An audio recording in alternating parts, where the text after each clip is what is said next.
À Mayotte, l'ancien président de la communauté d'agglomération d'Mbeni Mamoudzou, Rachadi Sindou, conteste les élections qui ont eu lieu après sa condamnation à 4 ans d'inéligibilité infligée pour prise illégale d'intérêt, rapporte le journal de Mayotte.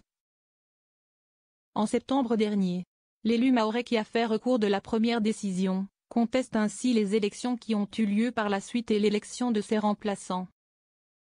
Saisi, le Conseil d'État a transmis vendredi 27 décembre au Conseil constitutionnel une question priorité de constitutionnalité, QPC, sur l'exécution provisoire de la peine d'inéligibilité infligée à un élu local condamné en première instance.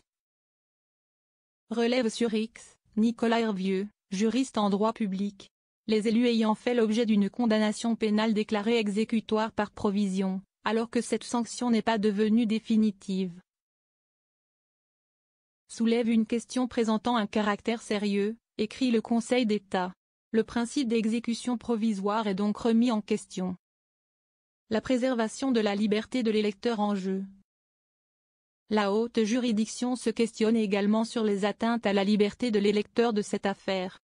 Si le législateur est compétent pour fixer les conditions d'exercice des mandats électoraux et des fonctions électives des membres des assemblées délibérantes des collectivités territoriales, il ne saurait priver un citoyen du droit d'éligibilité dont il jouit en vertu de ces dispositions que dans la mesure nécessaire au respect du principe d'égalité devant le suffrage et à la préservation de la liberté de l'électeur.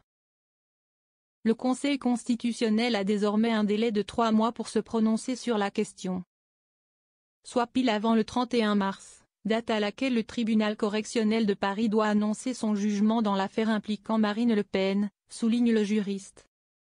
Jugé avec d'autres membres du Rassemblement national sur l'affaire des assistants parlementaires du parti.